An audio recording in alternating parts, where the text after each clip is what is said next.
Welcome to Unlocking Your Truth, another podcast by Dr. Lesley Phillips.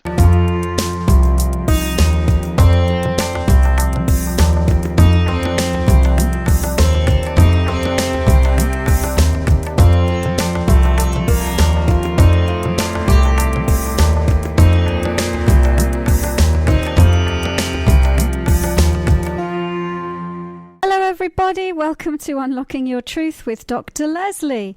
My name is Dr. Lesley Phillips, and I'm going to be your host for the next hour. I'm joined in the studio by the show producer, Corey. Hello, Corey. Hello. Hey, I can hear myself this week. Fantastic. So, this week's topic is the power of words. The power of words. And the reason I came up with this topic this week is I was talking to somebody about that. As I was talking to somebody about marketing and what words to use in marketing and promotions. So there was this whole thing that came up about how different words mean different things to different people, and different words light people up and trigger them. So I thought that would be an interesting discussion topic to have about the power of words.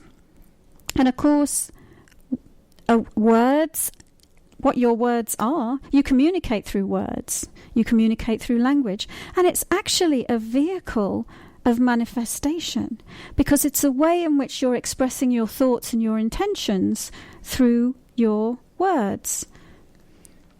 It's how you share information with other people, and how you project your part of the way in which you project your energy out into the world is through words. And of course, different words have different frequencies and different vibrations. Some words have a very high frequency and a high vibration, like love, light, and some words have a very low frequency, like hate and fear. So different words have different frequencies. And in putting out the words and putting out those frequencies, you're sending out ripples. Other people are hearing the words that you're saying and responding to them. And it's kind of interesting, because I think that I draw myself a little diagram here. You know, there's sort of the message that you want to convey through your words, but sometimes there's a filter that you put in place before speaking your words, because you kind of almost need to I can't think of what the word is. Soften? Yeah. If you're worried of how somebody else might take it, or you don't want to let too much of yourself out, you might modify it so you're not saying exactly what you mean. And then, of course, when it reaches the other person, it's passing through their filter and their understanding of what those words mean. And so the message that's received is not always the message that is meant. So, and let's think about some highly charged words, shall we, Corey? One of my favorites is psychic. You know, I've always struggled through the years what label to stick to myself, you know, and psychic. There are a lot of people out there where that word conjures up a certain image, and a lot of people who are in certain religions have some programming or a filter over the word psychic that says that is devilish in some way or evil. And of course it isn't, but they have attached that filter to that word, and they are only able to hear that word through that filter. That's true, but again, I mean, those people, you know, you can call yourself an intuitive, and they're still going to go, intuitive, psychic, all the same. Yeah. That's that filter that you're talking about. Yeah. So what you call yourself or what you name yourself has a mentor of mine always used to say, he said, things and words only have the meaning that you give them. That's true, and that's what the discussion is about. Yeah. But the meaning I give a word may not be the same meaning as you give to the same word. And let's take the word God. Yeah. That's another one that triggers people, the word God. And it can depend on what your upbringing has been, what religion you were brought up with, and how that programming from that religion was administered to you. So if you were brought up in a very strict religious environment where there was a formal concept of God that was delivered to you by the religion, whether it's that grey-bearded man in the sky, or whether it's a punishing God, or whether, that belief structure around God severely limited your life, then you will grow up and there will be a lot of energy in that word God for you, and it's not necessarily positive. And then when anyone talks to you about God, it will go through that filter of that negative energy that relates to your upbringing and the religion you were brought up with, or even the culture that you were brought up with, and so you won't be able to hear it in the same way that it is meant and being spoken because of that filter. So God is another word that triggers people. Sex is a good one. That's a totally charged word, isn't it? Very much so. Yeah. Let's not forget though that words are only verbal communication is only 7% of the communication ability of man. I mean, tone is important, and physical movement, your physicality.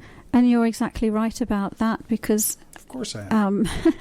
Here's the other thing is that, Corey's right when he says that, because oftentimes somebody will say something and mean something completely different than what they are saying, so they're not being honest. And regardless of the words that they say, there is still energy being put out that is communicating what they really mean, in a subtle level. Let's look at a waitress or a waiter or a server in a restaurant, and comes up to somebody just gave them a really hard time, or they spilled a tray full of food and it's coming out of their income, and they come up to the table and go, and they're trying to be nice to you, and what do you want?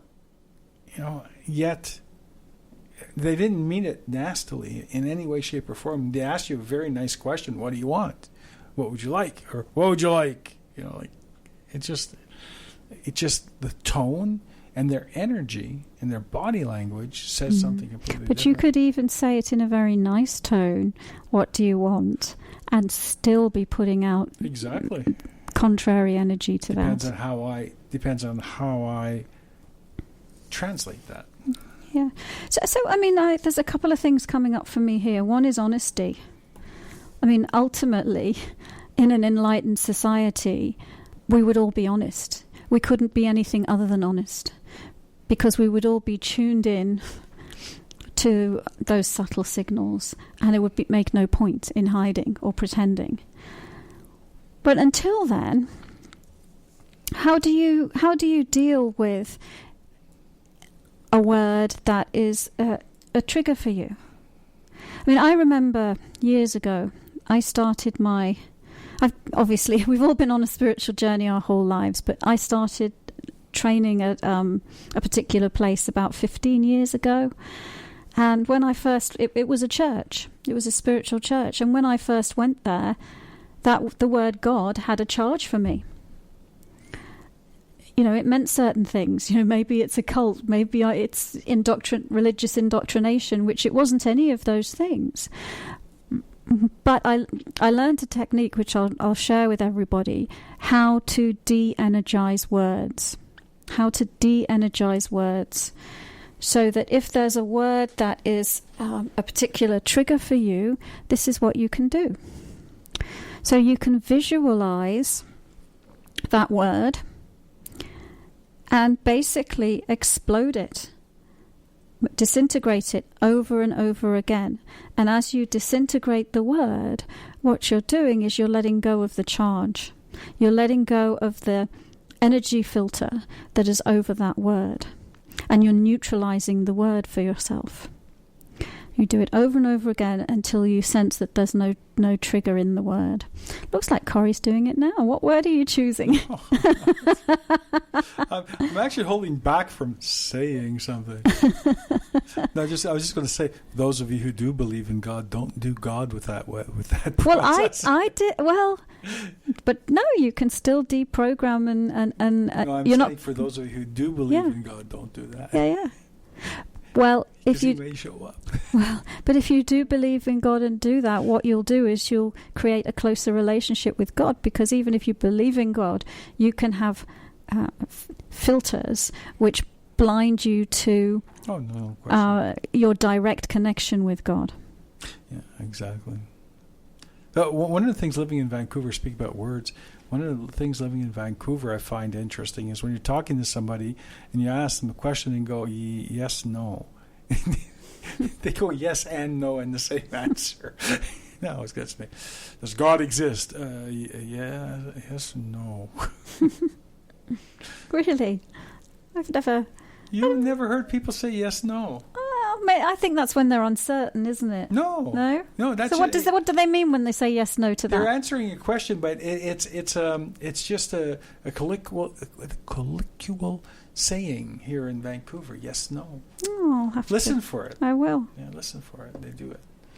Yeah, no, I agree with you about things like God and things like that. I've had that issue coming from a strict religious background, and it took me a while to I still rather use the word universe than God, in the sense, because God does, even people who have moved away from that concept, when you say the word God, there's, because it's so ingrained in our psyches and program, that we still, a lot of people still see that gray-haired, bearded guy sitting on a and yet throne. it's just a word. It's just 3 letters strung together that make a sound, right? Yeah, that's little G-O-D, but big G-O-D is different. Capital G-O-D. But the filter and the programming and the trigger that's on, and the energy that's on that word is going to be not the same for everyone that's being triggered by it, because it's purely perfect. personal circumstances. So I've just told you how you can clean words up. Yeah. How you can clean. So do you make them big letters, little letters, just colored? Whatever appears when you visualize it. Close your eyes and just picture the word. And and you'll notice that you'll know there are some words that are completely neutral. They don't have a charge at all. Water. Yeah, or even like flowers, like a rose. And if we take the rose, the word rose, that symbol has been used throughout history for so many different things that it has become neutral. It's sort of all the different impressions and meanings has cancelled itself out, and there's very few people that word is a trigger for. Water is probably unless you've drowned, almost drowned in water, that's probably... But even then, you associate water more with drinking. Pencil, that's... Nuclear bomb. I thought of one that's not so passive, that's stupid. Stupid, oh, they are. Yeah. Boy, oh boy. That is a very, very charged word, isn't it? Yeah. You idiot, you imbecile. How stupid are you? Totally. Those are 2 words, though. I know. Well, I'm throwing a string of words that kind of mean the same thing. Well, and just think about this. If you're a child that's constantly being called stupid when you were growing up, that word has left a wound for you as an adult. Every time you hear the word stupid, it will press a trigger. It will touch very deep inside of you, very deep level of invalidation and unworthiness if you've been called stupid growing up. But mind you, if you walk out into a crowd somewhere and you yell stupid, everybody's going to turn around. No, they will. It's like, is that me he's talking about? What about if you yell gorgeous or something like that? Well, people don't. So we should try that out. It's like trying to give away $100 bill. People just won't take it because it's a catch to it. Hello,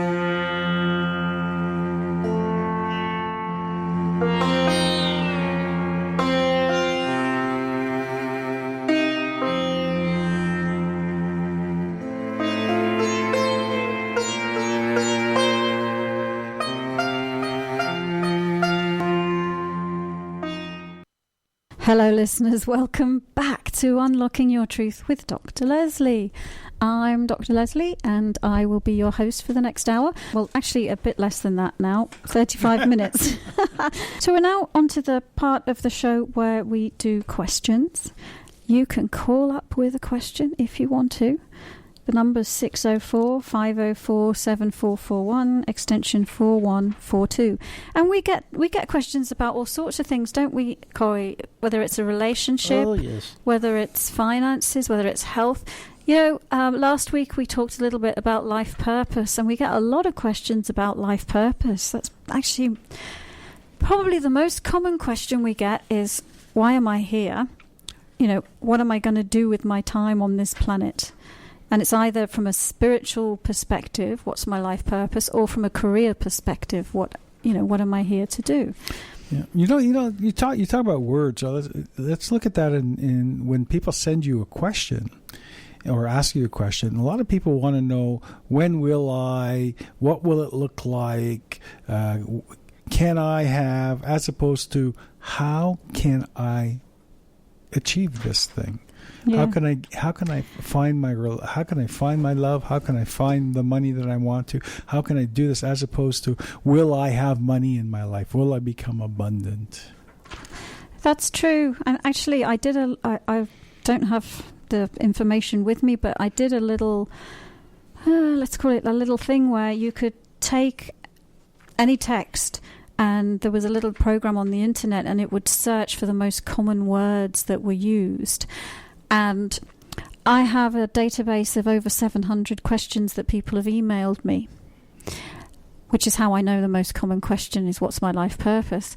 But do you know what the top word? Money. No. Love. No. I. No. You. No. When. No. How. No. When. Find. Find. Find. Find. Find. Find. Yeah. Well, find. Well, interesting So word. I guess find my purpose, find my career, find my soulmate, find. So it's a word about searching, searching for meaning.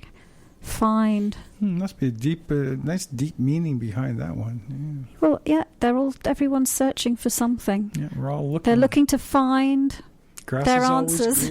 Grass is always greener under your feet. So move. Hey, I like that. That was good. That's right. The grass is always greener under your feet. So move. I like that. That's a Coreyism. All right. What's our first question, Corey? First question is from Jane. Hello, Jane.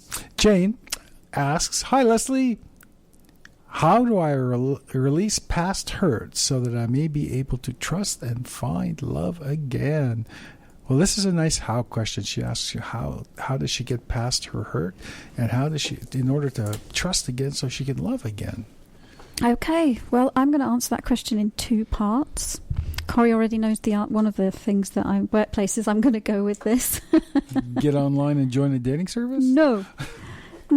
But Jane, I'll tune into your energy and give you a good reading on what's going on with you, first of all. So I'm just going into a very light trance where I tune out the physical reality and tune into an energetic reality.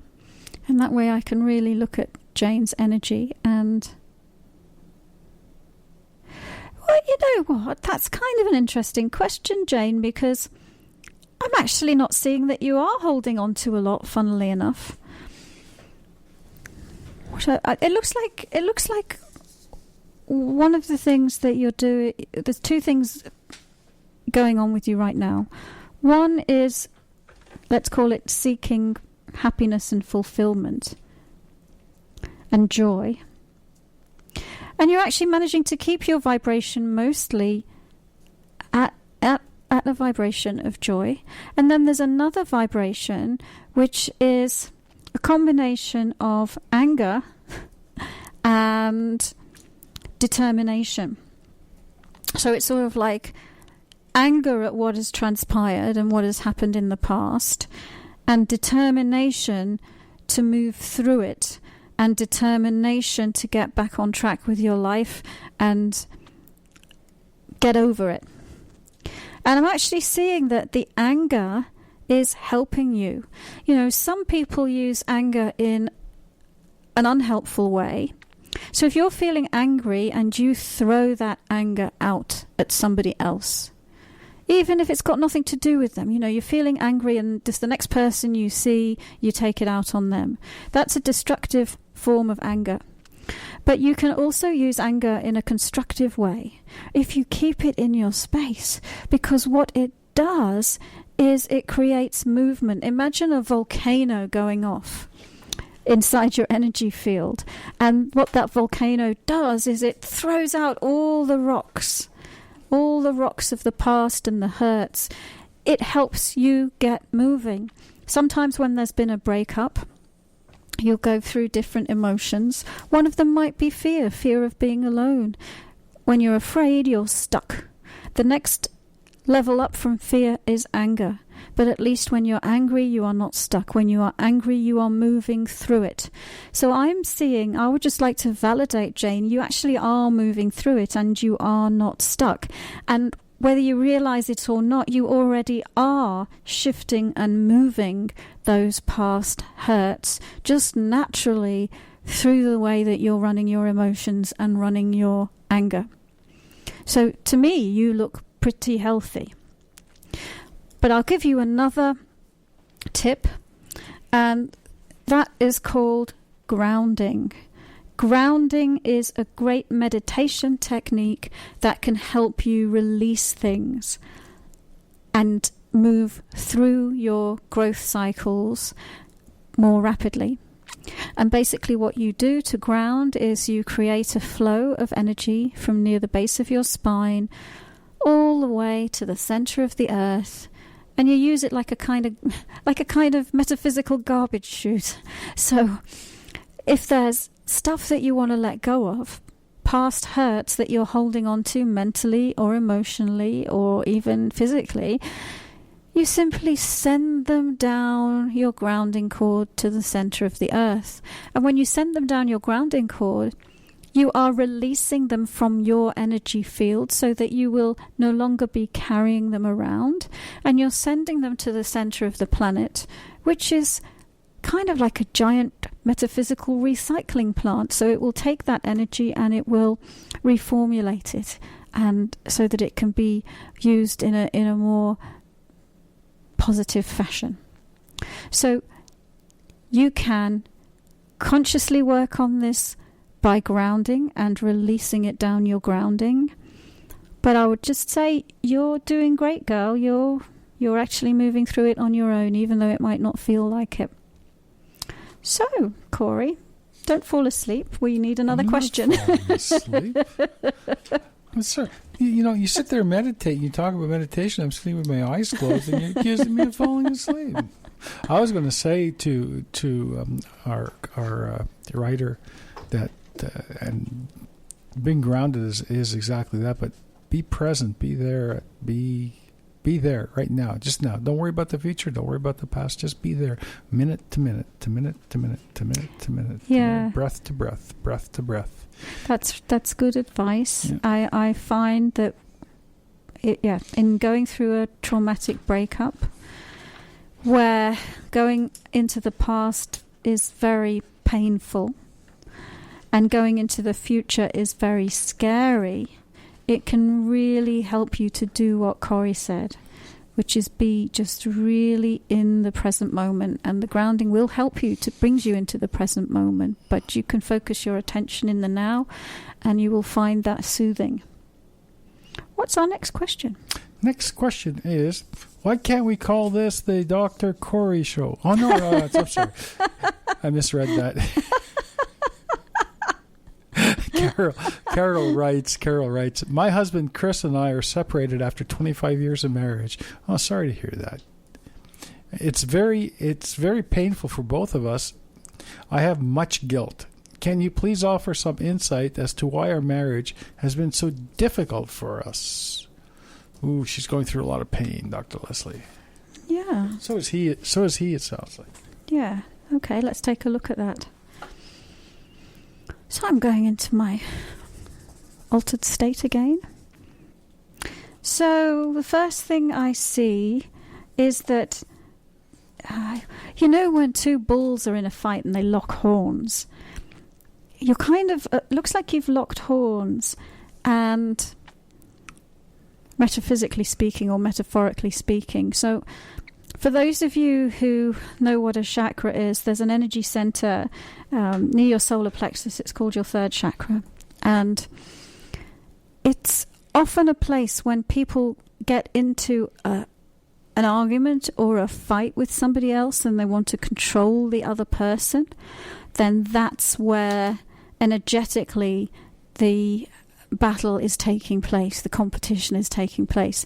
So I'm actually seeing energetically that that's what's going on, that you're in a struggle, in a battle for,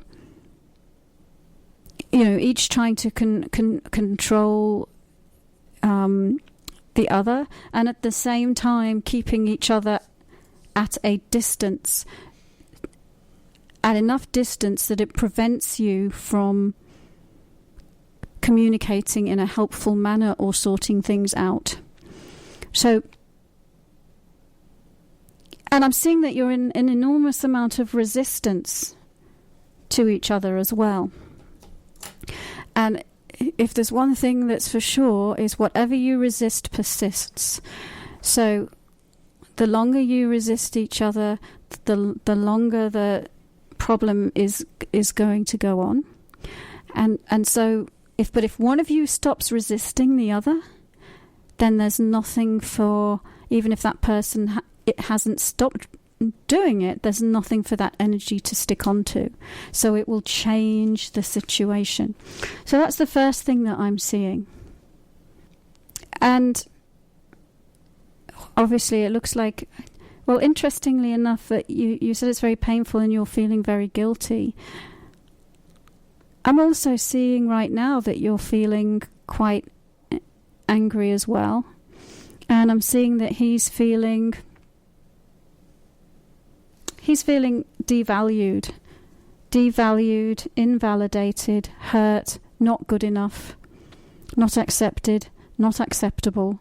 So he's gone into a spiral of like that, just not feeling good enough. And and for you, it looks like it doesn't even seem to matter what you say. It doesn't make a difference to him because he's just in the mental state that he's in. So, and your question was that you're having difficulty moving on. So how do you move on from this? So number one, stop resisting each other. And number two, in stopping resisting each other, just allow him to be where he is. You can't change that. It doesn't matter what you say. He's feeling the way that he's feeling, and he will need to process that in his own time and his own space. It looks like you have seem to be processing things faster than he is. But he just needs to lick his wounds for a while, go into his cave for a while, and be left alone. And how else can we help with this? Let's take a look. Yeah, that's it. Stop resisting and just accept. That's what I'm seeing. I'm going to go to a short break, and then after the break we will have...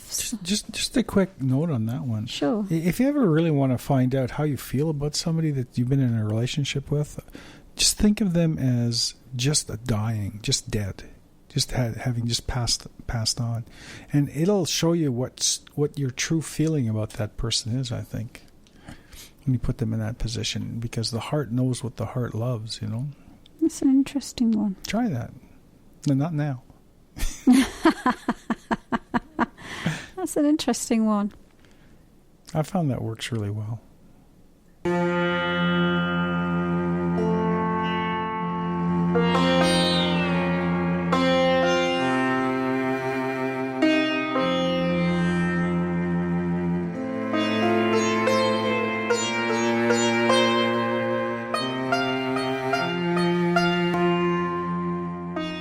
Hello, welcome back to Unlocking Your Truth with Dr. Lesley and Corey. Tonight we were talking about the power of words, and we've also been answering some questions from people who've written into us that seem so far all to do with relationship breakups. What's the next one? Oh, the next one is from Andy. And Andy would like to know, how can I get out of debt? Oh, that's a different one. Yeah. How can he get out of debt? All right. So I'm no Susie Orman, but I'll give it a shot. That's true. So bear with me, Andy. I'm just going to tune into you. And we're going to give you an answer from a spiritual perspective, because I'm sure you know all of the answers that financial advisors and people like that might give you. So give us a moment.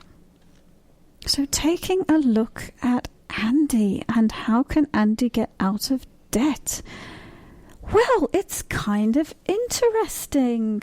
I'm seeing that there's some kind of a huge stuck set of concepts or beliefs that are like a weight. They're like a weight weighing you down. And I'm going to see if I can look into what they are.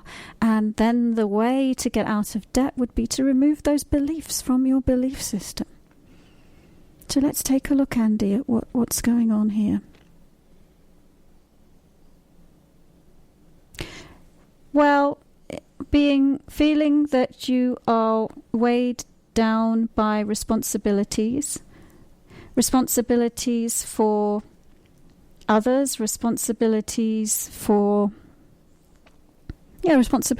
others, and a belief system that you will always struggle.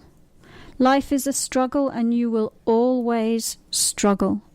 No matter what you do, you have to work really hard for what you get, and then what you get goes to somebody else. Because life is hard. And I'm seeing that this belief structure, this belief system construct that you have, it's not even yours, to be honest. It looks like it comes from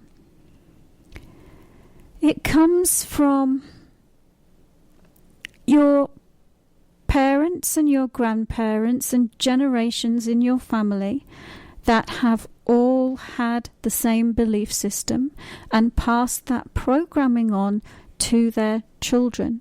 So on one level, coming into this world, you kind of didn't stand a chance, because as soon as you came out, there you were being programmed with beliefs, limiting beliefs from your parents. However, the truth is that you chose those parents because you wanted to be given those limiting beliefs so that you could transcend them. And I'm seeing that the reason that you wanted them is actually because you also, not only is it an ancestral issue, but it is also an issue with respect to a series of past lives that you've had where you've been tackling this issue as well.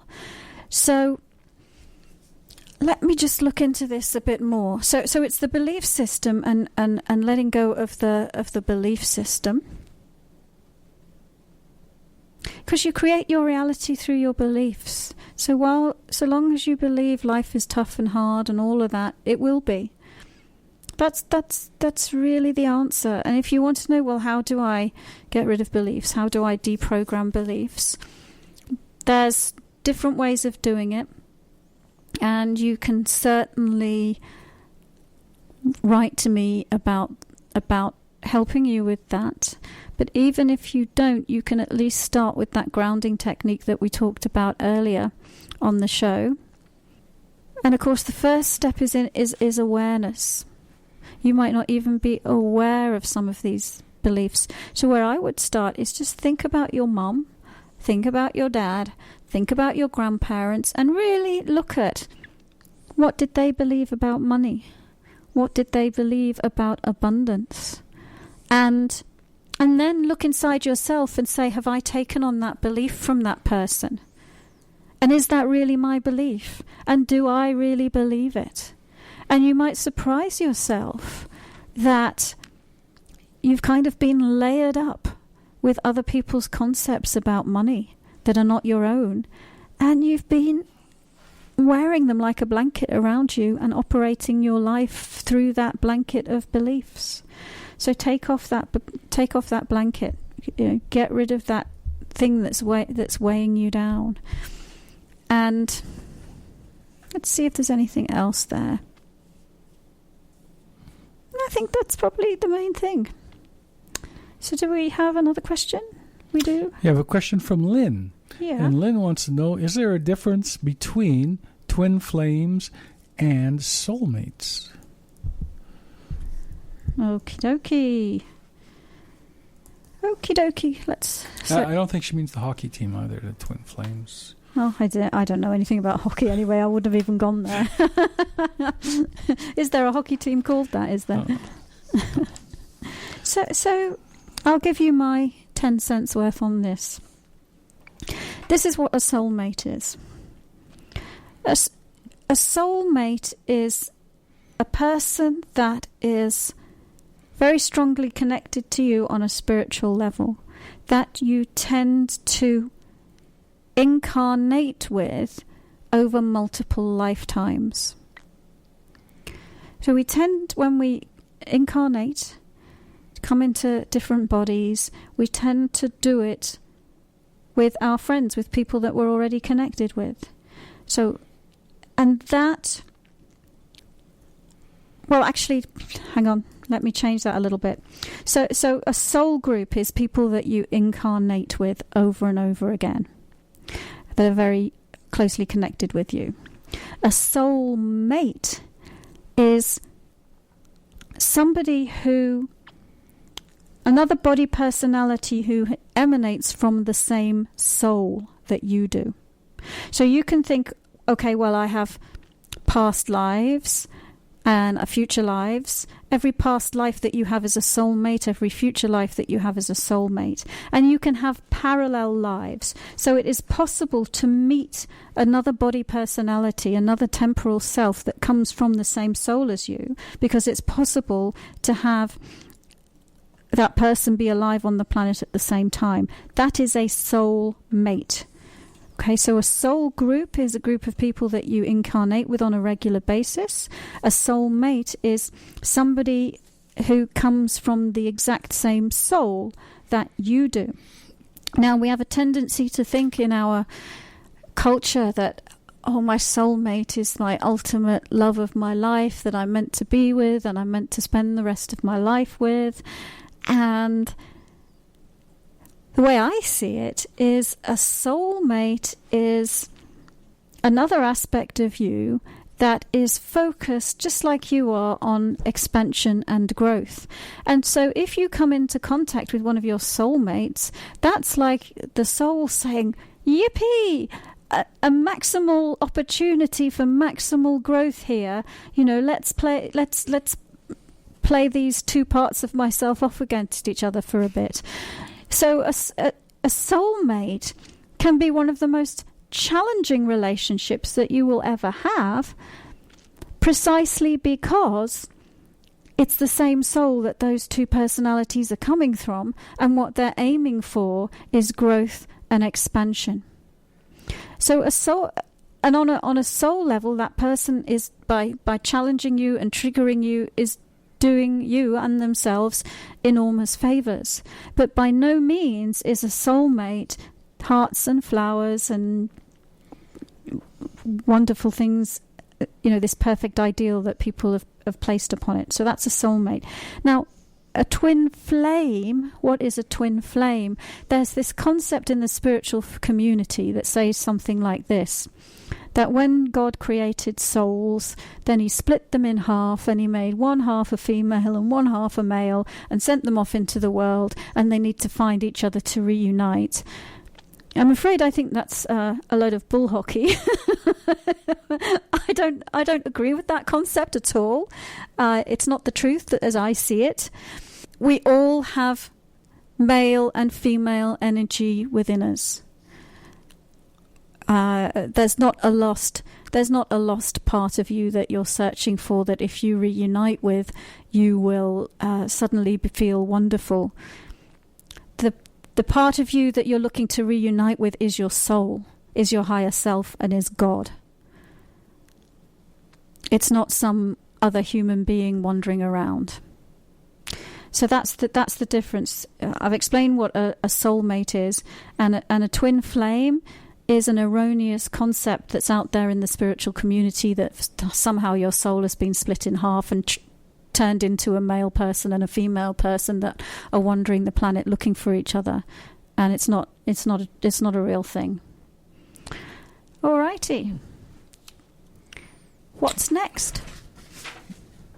Next, we have a question from Nancy about purpose. You were talking about purpose and passion earlier. This is a question on purpose, and Nancy'd like to know, I would like to use my purpose and passion to make a living. I don't, again, words, right, Lesley, Dr. Lesley, like make a living. Okay, well, how about being happy? And the living will come. I'd like to use my purpose and passion to make a living. I don't know what it is, though. Can you help me? Can you help guide me on what I should explore? Yeah, well picked up on that, make a living. Because make a living, that's like I want to subsist. Isn't it? Exactly. It's like I just want to, humdrum. Yes, and she doesn't mean that, of course, but there's some programming that she has that makes her ask it in that way. Make a living. Okay, so we're looking at Nancy's life purpose being channeled into some activity in the world that brings her joy and abundance. How about that? It makes it sound like her passion and purpose is making a living. Okay, let's take a look at Nancy. So she says, how can I channel my passion and my purpose and make a living? Be abundant and joyful and happy. Well, I'm definitely seeing that you have some limits around that.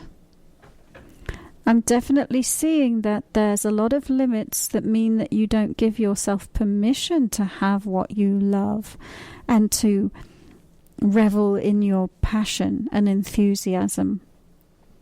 And it looks like, for you as well, I would say look into your upbringing and look for how your parents trained you to think about what you do in the world. Go back to when you were a kid. Think about what you enjoyed and what you loved. And then think about where your parents directed your attention. An example would be someone who loved to play the piano, and the parents say, stop now and go and do your maths homework and your English homework because that's more important. Just making that up, but take a look at your childhood and take a look at the programming that you received, because it looks like you've got this programming that says your passion is a hobby and something that you put down the list because making a living is more important than doing your passion. And that's why you're conflicted, because you don't have permission to live your passion, and you don't believe, you're not believing that it can be done. So you need to clear out that programming for a start, and then let's take a look. And in a way, let's say for right now, clearing out that programming is part of your life purpose. Your life purpose is not always, yes, we humans have a common purpose of enlightenment, of consciously waking up, and we each all have a unique gift to give to the world. But also, it's like in every moment we walk our path, we have a purpose in that moment. And sometimes it's just getting through that moment. And sometimes it's clearing out limits so that you can allow yourself to be in that higher purpose. And so for you right now, I would say that the purpose is to clear the limits. And when you clear the limits, it will be very easy for you to follow your passion and not question it, and in following it and not questioning it and loving it, raise your frequency, and in raising your frequency, attract more abundance into your life. So it's not like a recipe that we follow, if I mix a little bit of this and a bit of that and I do A, B and C, cross my heart and whatever it is, then that's what is going to make this happen.